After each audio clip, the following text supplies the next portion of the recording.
Hello, I'm Dr. Cassie Rape, your math coordinator. You have been chosen among the thousands of students in Houston County to help your fellow classmates because you have traits that make you an ideal candidate as a peer tutor. You're knowledgeable, well-known, and well-liked, and you've agreed to help us, so we appreciate that. The video that you're going to make is a Georgia High School graduation test preview and a math coach on how to best work the problem that you've been assigned. Watch the video made by me that will be after this introduction, which admittedly is not very interesting, but that contains some very important words that you need to say. It's essentially a script for your video. The biggest difference between your video and my video is that students will want to watch your video because they know you and they like you. Okay? Just remember that my video points out the things and a lot of things that you need to say. It doesn't have to be word for word, but the basic idea you need to study. Okay? In your video, you will first introduce yourself, tell what school you attend, and then which problem you're working for your video. Then you will begin.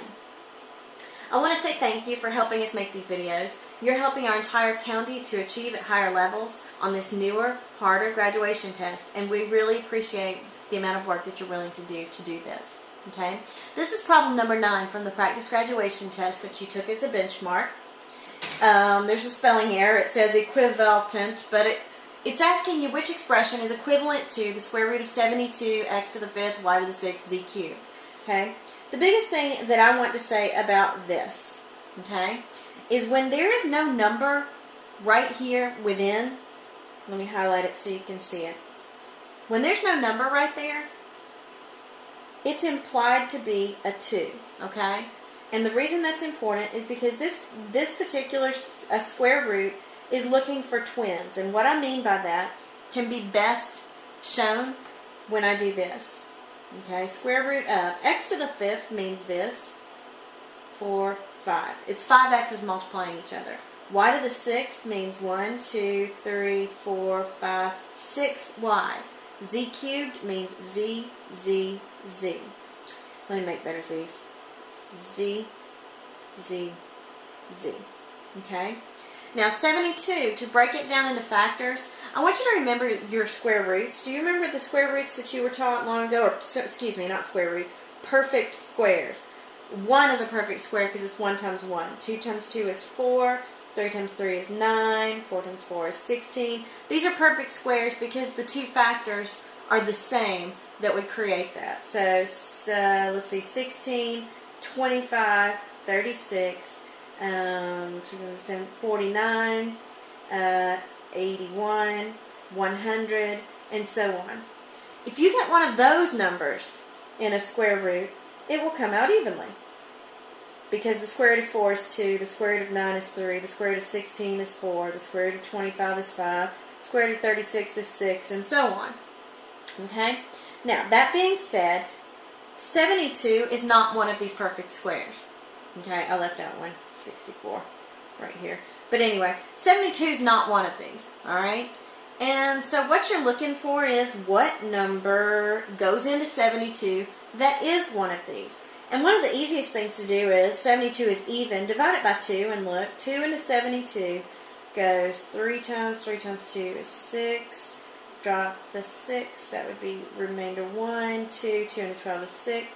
6 times 2 is 12, You will have a calculator, so 2 into 72 goes 36 times. So you could actually write 72 as 2 times 36. Okay? 36 is one of those perfect squares. And so I'm going to rewrite 72 as 2 times 36 because I can take the square root of 36. Okay?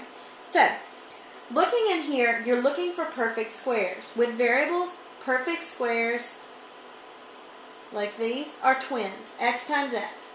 When you see a perfect square, it gets to come out. Okay? Here is another set of twins, x times x, another x gets to come out. That x does not have a twin, and therefore that x has to stay in. Okay? Now then, y times y.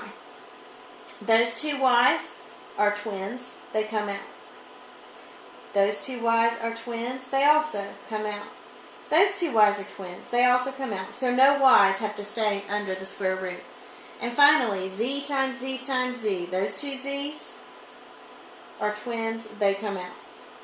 Okay? By the way, if there were a 3 there, There's not, but if there were, you'd be looking for triplets, not twins. Okay? But, let me just erase the 3. Okay.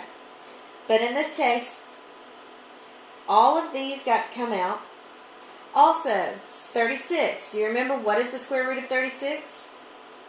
If you said 6, you are correct. The square root of 36 is 6. So the 6 also gets to come out. 2 is not a perfect square, so it has to stay. So let's go in and look and mark out things that are gone. 36 is gone. Those 2 x's are gone. Those 2 x's are gone. All of the y's are gone. And 2 of the z's are gone.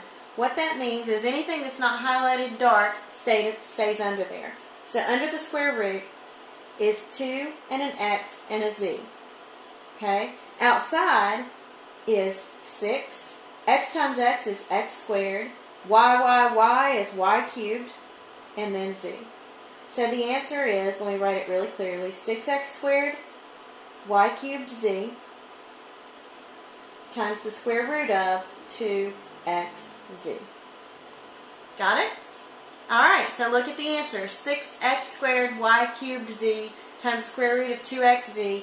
That is B here. And that's your answer.